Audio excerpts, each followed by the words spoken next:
that I must be struggle and a becoming and an end and an opposition to ends.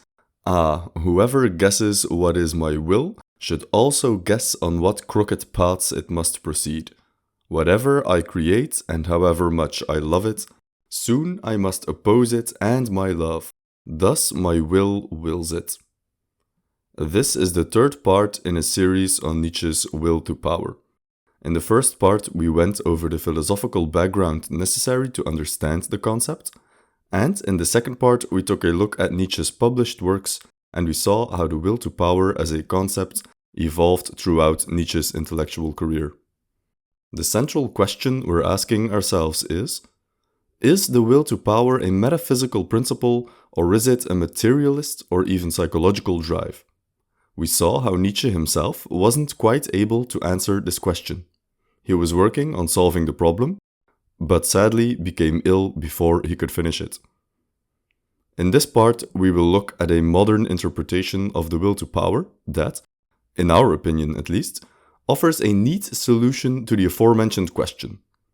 The problem is the following.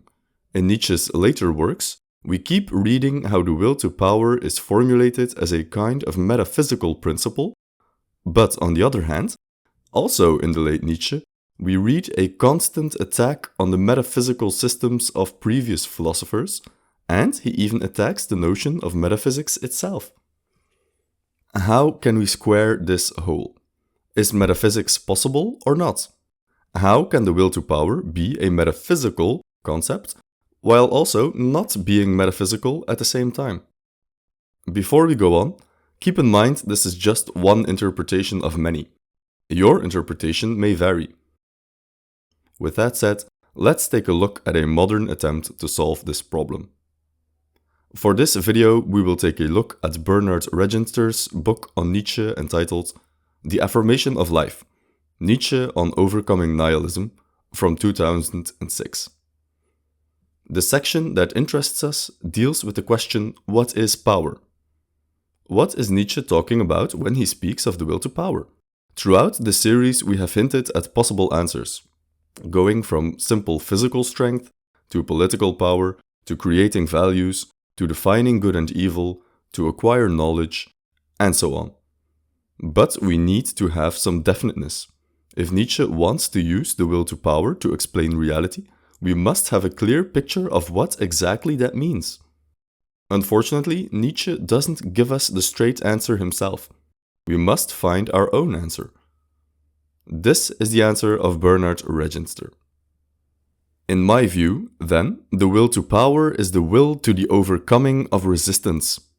This definition dictates a particular conception of the relation between it and other drives. So defined, the concept of power is, in and of itself, devoid of any determinate content. It gets a determinate content only from its relation to some determinate desire or drive. Something constitutes a resistance only in relation to a determinate end one desires to realize. In Reginster's analysis, the will to power is a second-rate desire. When one desires this or that, one automatically desires the power to satisfy that desire. Furthermore, in defining the will to power as the will to the overcoming of resistance, one must paradoxically conclude that one actively wills resistance in order to realize some other determinate end. Thus, in looking for power, one also looks for resistance. This idea of always more shines through when Nietzsche speaks of life, which is, again, simply will to power, in terms of growth and self-overcoming. The will to power is not self-defeating, but rather insatiable. Similarly, Nietzsche has often criticized the so-called will to truth of philosophers. Yet in this analysis, the search of knowledge is only another form of will to power. Acquiring knowledge, seeking to solve new problems and answer new questions, is just another manifestation, another way of resistance to be overcome. Knowledge, like life, is a process of growth. It could be said that the will to power ultimately wills itself as a kind of virtuous cycle of continuous self-overcoming and growth. Here we find, again, parallels with Schopenhauer's characteristics of the will. Recall that Schopenhauer assigned 3 primary characteristics to the will. The will to life is irrational, eternal, and blind. Similarly, Nietzsche's will to power, in desiring ultimately only itself, with no overarching guiding principle and no possible permanent satisfaction, shares these 3 characteristics. Also note how we're taking a middle road here. We are not in full-blown metaphysical territory, but we're also not simply saying the will to power is just another drive among many. In his formulation, Reginster has found a solution to the question we have been asking ourselves in this series. But the most important achievement of Reginster's interpretation is how it ties together Nietzsche's entire project, overcoming pessimism and nihilism. Despite the similarities with Schopenhauer, Nietzsche's characterization of the will as ultimately driven by power gives him a way out of Schopenhauer's ardent pessimism. Defining the will as driven by power, and not by mere life, existence, or self-preservation, is Nietzsche's primary weapon against Schopenhauer's pessimism. For Schopenhauer, it is precisely because of the never-ending will to life, eternally insatiable, that permanent happiness is impossible. Humans are destined to swing like a pendulum between 2 miserable states, either a state of unfulfilled desire, or a state of boredom when the desire has been fulfilled and a new desire is on the horizon.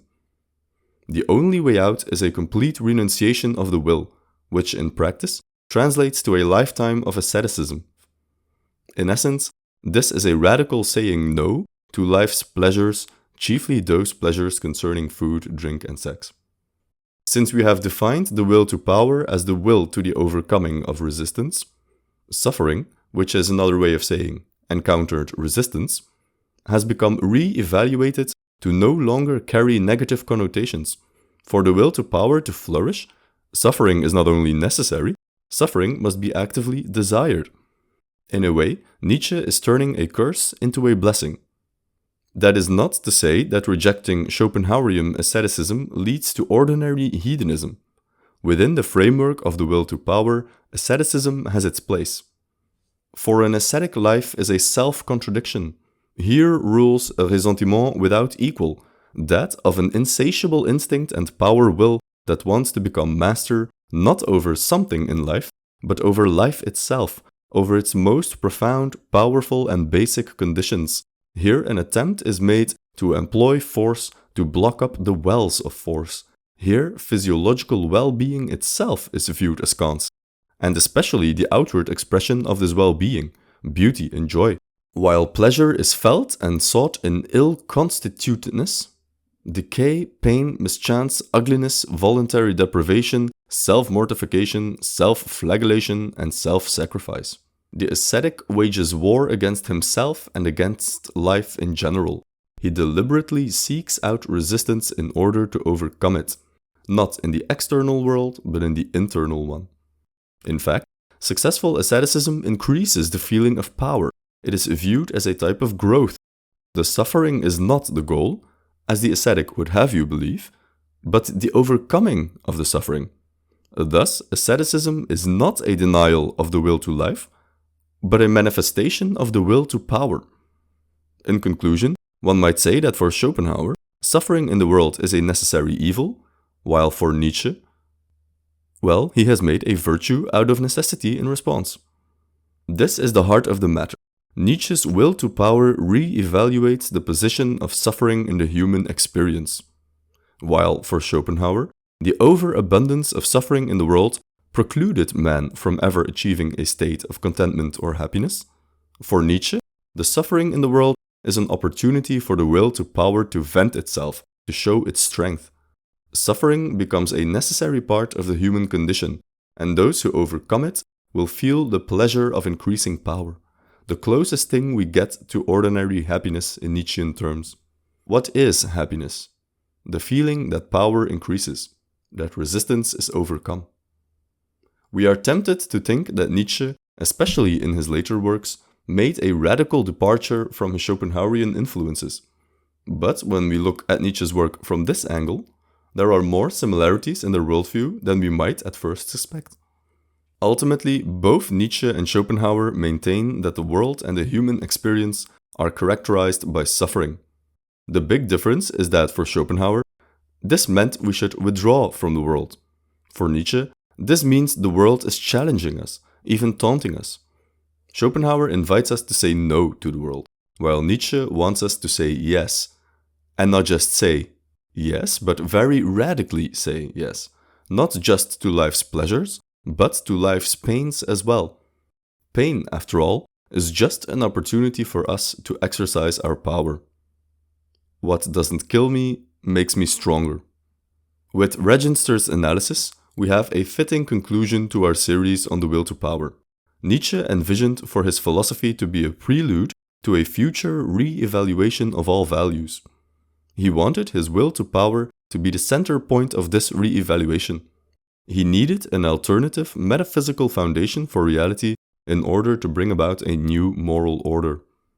The Antichrist was the first book in a planned series dedicated to this revolution of values, but sadly, Nietzsche's mental health did not allow him to finish the project.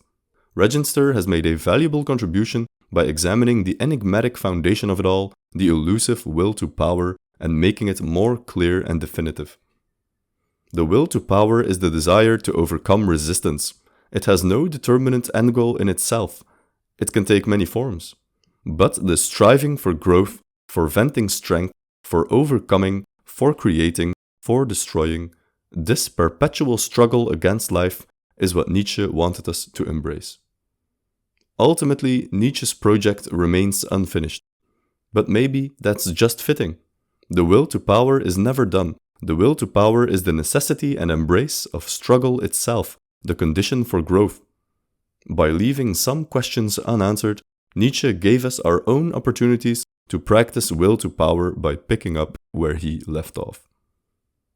I hear with pleasure that our sun is swiftly moving toward the constellation of Hercules, and I hope that man on this earth will in this respect follow the sun's example. Thank you for watching, and we'll see you in the next one.